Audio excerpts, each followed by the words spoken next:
Marvel Rivals. I think we all know it. Everyone has played it. It peaked at 600,000 people the other day. It's kind of an insatiable phenomenon. This game has pretty much taken the entire gaming industry by storm, and it's really not without warrant. But like with all things, just because a game is popular does not mean that it doesn't come without its few set of haters. Now, for those of you who don't know me, in a past life, I was and used to be an English major. Now, I am an idiot at most things that I do, but one thing I am really good at is critical analysis and how to properly formulate arguments and talking points. We're going to be looking at some of the reviews on Marvel Rivals today to do exactly just that.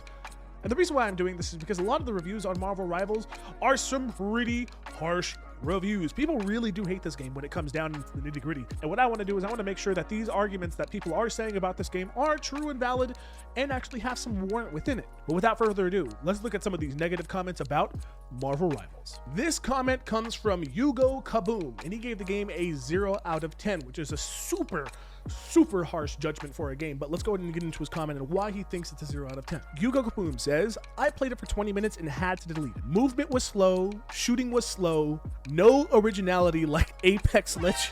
I'm not gonna lie, I've tried to record this multiple times and I'm just kind of saying fuck it at this point. I cannot read this line without laughing. No originality like Apex Legends. Apex Legends is at like a plummet of a player base. There is no creative market at Apex Legends right now to do new things. Apex Legends and Overwatch are facing similar challenges right now in the sense all they're doing is recolors. All they're doing is cosmetics for you to buy. There hasn't been creative updates to these two games in forever. Me saying there's no originality in Apex Legends is like me saying that you're mentally fortified as Mark Spector, the man who literally has 4 different personalities. He says, these Marvel characters have been used over and over. I think that out of all the hero games that you have chosen to talk about, Marvel Rivals is arguably the worst one to say that the heroes have been overused, because I think around the quarter of the roster within the game has not been seen in anywhere else other than the comic books. Jeff the Land Shark literally was unknown. It was because of this game that he became a cultural phenomenon. Luna Snow has only been seen in comic books. Magic has been seen in like one live action TV show and maybe a cartoon. Same exact thing with Squirrel Girl, literally only comic books and maybe a few cartoons here and there. Adam Warlock has been seen in one game, which is the Guardians of the Galaxy video game, and one movie, which is Guardians of the Galaxy 3. Don't be rash. I don't even think he's been inside of any TV shows at this point. This was the worst game to say that people are overusing the comic book characters, because I'd argue this is the most diverse comic book game out of anyone out there. Yes, of course, you're gonna have your Captain Americas, you're gonna have your Thors. Guess what? Don't pick them. You have 5 people from the original Avengers cast inside of this game. Black Widow, Hawkeye, Thor, Hulk, Iron Man, and I believe that's it. I might be missing someone, but I believe that's it. Those are the only ones that you can say are overused. Every other character has barely been seen inside of any other media outside of literal comic books and TV shows. His next thing is that he says it appears like it's for little kids. He says appears, which I can only assume that he's talking about the visuals of the game. And this is just this is an argument that has been beaten to the ground a million times, but I guess I have to do it again. Animation or colorful and vibrant colors does not equate to childlike things. Just because you think something that looks cartoony is childish doesn't mean that it is. It just isn't. What more do you want? Do you want Jeff the Land Shark after he eats somebody to have like a hand dripping out of his mouth like this? All of a sudden you just see Iron Fist hand like this and he has it in his mouth and he's like, ah. They want everyone to be able to play this game. There's not going to be blood. There's not going to be gore. The art style is literally magnificent, and if you think it's childish, I feel like that's more just a talk on how you view things more than the art style. On top of all of that, he gave the game a 0 out of 10. And this is where I want to get into this. On the rating scale, each number means a certain thing. And I believe that once you get above 5, those numbers mean certain things to certain people. But 5 and below all have pretty much set standards. A 0 out of 10 on every single game and every single media within the video game industry means that the game cannot run or function on the console or device that you're playing it on. If you plug it in and you put the disc in there, or you download it and click play, your computer will explode, or it just won't function. That is what a 0 out of 10 is. It is literally unusable. Marvel Rivals having a 0 out of 10 it just doesn't make any sense, because the game functions at least mildly well, which we will be getting into later on in the video, because there are a few comments that do have some validity, but we'll get there when we get there. But the game functions. The majority of people can play it, and on top of that, it's not graphically too intensive, which means that the majority of people can play this with ease. So this next one comes from a person called Reason I'm Broke, and he gave the game a 1 out of 10. Marvel Rivals brings Marvel's heroes to life, but struggles to distinguish itself from being an Overwatch clone. The Hulk mimic Winston, Adam Warlock resembles Mercy, and the team-ups, features that unlock synergies like symbiote bond between Venom and Spider-Man, fail to disguise the game's derivative design. While the stunning visuals and free roster of 33 heroes add appeal, balance issues such as the dominance of Airborne characters and the challenges faced by melee fighters undermine the gameplay experience. Although updates may address these flaws, Marvel Rivals relies too heavily on imitation. Now, there are a couple of things that I do want to talk about with this specific comment, but let's go ahead and get the 1 out of 10 review out of the way. You can't say that the game is a polished product and give it a 1 out of 10. Once again, under 5, these ratings pretty much have a solid state every single time. A 1 out of 10 means that you can boot the game up, you can play the game, but it's basically unplayable still. You can't, the words "this is a polished product" and 1 out of 10 do not belong in the same sentence. Now, if you wanted to say that the game is polished but it doesn't do like original aspects, that's where you kind of get up to the 7 and 8, kind of like those average games that are really good but they don't push the boundaries too much. But that's a 7 and an 8. You gave this game a 1 out of 10. So the rating scale really doesn't make sense in here. But let's keep going and talk about how the actual comment really doesn't make too much sense. For starters, one of the biggest things that he does is that he tries to show how Overwatch characters and Marvel Rivals characters are basically the same. And he gives examples like Hulk being Winston, Adam Warlock being Mercy, and that's it. You can't say that something is a clone and only give 2 examples out of the 35 hero roster on how characters have similar, not even clones. That's a really big thing that I really want to double down on. Hulk has a singular ability with his bubble that mimics Winston. Adam Warlock has a singular ability that mimics Mercy with his res. And on top of that, you state something like the symbiote bond between Venom and Spider-Man don't really add too much difference inside of the game, but I feel like you're thinking about it incorrectly. A hero shooter is all about team composition. That's the core elements of the game.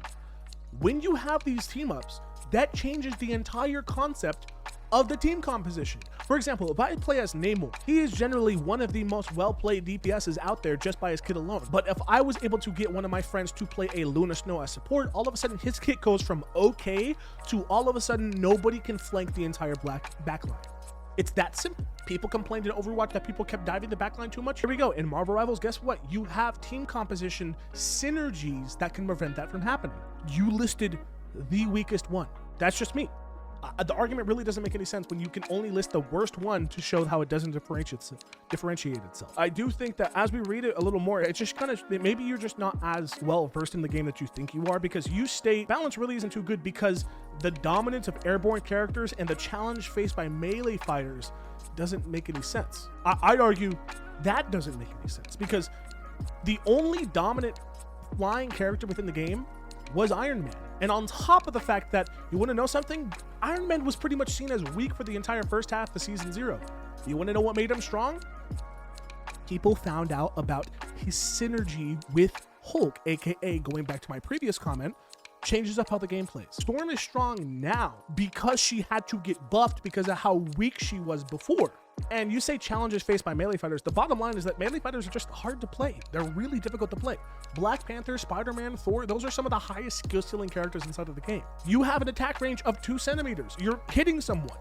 It is what it is. When people do get good at these characters, they're pretty much unstoppable. But yeah, I don't think you can say that the game lacks originality, but then entirely discredit the biggest thing that makes the game original. This next comment comes from Willow of the Wisp, and he also gave the game a 1 out of 10. And he says, every character feels sluggish. Bullet/attacks feel like throwing mushed peas.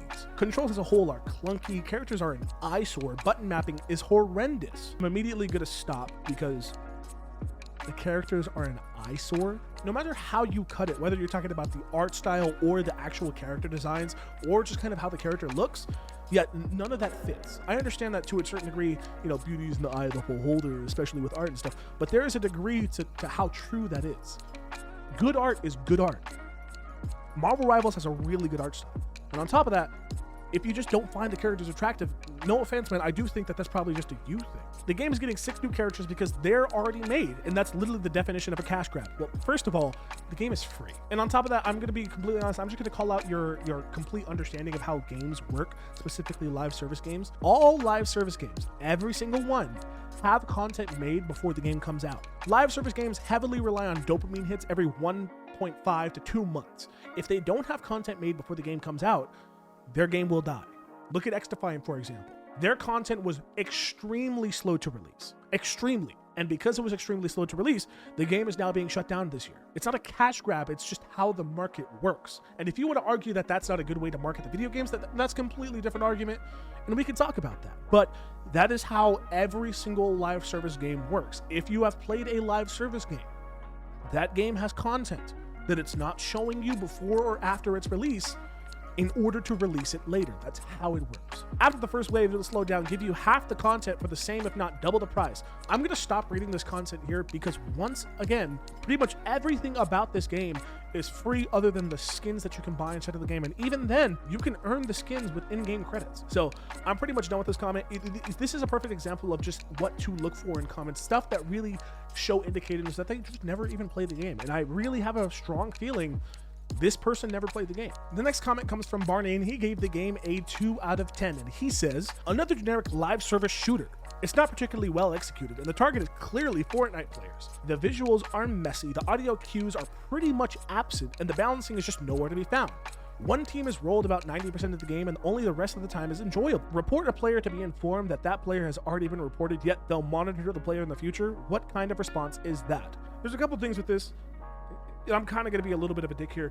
I just don't think that you're good at the game. The target audience is not Fortnite players. This game has been compared to Overwatch since its very fucking genesis. I think that the very clear target audience that it's trying to go for is people who participate in hero shooters. Not just Overwatch, all of them. I don't think this game was aiming for its population to be 8 to 10-year-olds. This is a competitive third-person hero shooter. That doesn't make any logistical sense, but let's keep going. He says the visuals are messy. Maybe he's talking about visual clutter, which I do think, like, yes, is there a lot of visual clutter in this game, but I will also state that that's like just hero shooters in general. If you would like to say that hero shooters as a whole need to kind of tone it down with the visual clutter, then that's an entirely different argument. But you're trying to label Marvel Rivals as the genesis of visual clutter or visuals that are messy, which isn't true. It's a problem with the entire genre as a whole. And the biggest thing that he says is that there's really no balancing inside of the game. And the bottom line is this: there's no balancing in the game, which makes the game balanced. If a character is overpowered as shit, go play another character that can counter them that's overpowered as shit. They buff heroes here and there because they want the characters to be strong. That's the entire balancing system of the game. So once again, I just don't think that you understand the entire premise that the game is going for. And his last thing was basically saying how the report system inside of this game really isn't too good. That is the biggest false statement that I'm going to say inside of this video. The banning and reporting system inside of Marvel Rivals is one of the best reporting systems I have ever seen in my entire life. People will get banned all the time at Marvel Rivals. If you're even suspected of cheating, you will get banned. If somebody is being toxic inside of your game and you report them, there is a very high chance, because I've seen it happen, I've done it, and I've seen other people do it, that they will get banned. If you're using a mouse and keyboard on console, you will get banned. The ban system and the reporting system inside of this game is one of the most strict and actual useful ones I've ever seen. I'm currently Diamond Grandmaster inside of Marvel Rivals. I've never ran into a cheater once because the report system works inside of this game. NetEase has literally released articles stating that they have to unban people because they banned people unintentionally because their detection software is too good. Their report system is too good. Now we're going to get to some comments that do have some validity inside of it, and I kind of do agree with, because, you know, the game does have some problems. This comment is from Ashton Miles. He gives the game a 4 out of 10, and he says, apparently for quick matches, you'll be placed in a bot lobby after 2 consecutive losses. I'm not really a big fan to the competitive scene, but knowing that I can't play against real people in an online game discourages me to want to play the game even further. Either patch out the bots or I might just stop playing entirely. I am a more competitive type of person, so I do play competitive, but I will state I have had problems with these bot lobbies in the past, because I think that the fact that they just kind of did that without giving you an option to turn it on or off really just kind of undermined the entire point of the game. Is I'm trying to learn how to play a character. And if I am constantly playing against robots, AI, I'm not going to learn how to play that character because a robot and an AI don't play the same. For example, if you play a fighting game and you practice against the AI inside of that game and only the AI inside of that game, you will learn how to play the game. But when you go into a real match, you're gonna get destroyed because the human mind and the AI mind think completely different. You can't properly practice against an AI. For example, I play Spider-Man. And when I was first playing Spider-Man, of course, I lost a lot. He is an insanely difficult character to play. And I found that I was losing a lot of these matches and I would get placed in bot lobbies and I was able to melt the bot lobbies because I'm playing against AI. Then I would play against the actual human companions and I would lose. And it was a push and pull dynamic of I can't learn the game because of the bots and I can't play the game because they keep putting me in bot lobbies. So it was a weird dynamic. So I get why he gave it a low score. I think 4 to 10 might be a little too low, but I get where he's coming from because I very much have the same sentiment. This comment comes from Marty McNoob, and he gave the game a 1 out of 10, which I have had problems with in the past, but this one actually makes sense for it being a 1 out of 10, and I'll explain why. He says, the game is fun, but the performance is absolutely horrible. Even on high-end PCs. Dozens and dozens of threads on the internet talk about it. Then they try to post fixes, but nothing works. It's been a month and not a single update or communication to address the issue. It is not acceptable to have a drop to 5 FPS or even short freezes in a game where every second counts. It's unplayable in these conditions. I uninstall them and come back only when the devs wake the F up. Now, like I said before at the very beginning of this video, a 1 out of 10 really does have to be that the game doesn't function, and the game doesn't function sometimes. I'm not even gonna lie. On lower end PCs, some people just cannot play this game properly. Even on my PC, I have a 4070 Ti. I have 2 sticks of DDR5 16GB RAM with a 7800 X3D CPU. And even with my computer, I will go down to like 30, 25 FPS. I have a really good computer. And I go down to 25, my friends who have worse computers will literally go down to 5 FPS, and this is not an exaggeration. The guy I play with every single night, one of my best friends, literally cannot play this game properly, and he has a computer that's not even that worse than mine. I do think that there definitely needs to be some issues being addressed because the minimum requirements for this game either aren't correct or there's something inside of this game that's making certain computers just do more than they should. I do think that this is very much a warranted comment. And I do think that NetEase really does kind of have to at least come out and state what's going on with this performance issues that some of these PCs face, because a lot of them do. That's just me though. So that's all the comments I'm going to be doing today. But that is what some people have to say about Marvel Rivals and how bad it is. I do think a lot of the negative comments really just are kind of unwarranted. Either people who literally just haven't played the game or people who are just kind of review bombing it. But there are a few like the ones I stated before that actually do have concerns about this game. And that's kind of what this entire series is for. I'm going to be looking and cutting through all the BS comments to find the ones that actually do matter. But at the end of the day, my opinion doesn't matter. Your opinion matters. What do you guys think about Marvel Rivals? Do you think that the game is good? Do you think the game is overrated, underrated? Do you think the game needs better performance? Do you think that the game has horrible balancing? What do you guys think? Let me know down inside the comments. I'm Poochie, your residential brown skin nerd of the internet, and I'll talk to y'all later. Peace. Hey you. Yeah, you. I know you want some more Yap sessions to watch, and if you like it when I complain, guess what? Here's some of the stuff that gamers need to leave inside 2024. Odds are, you might like it. Who knows?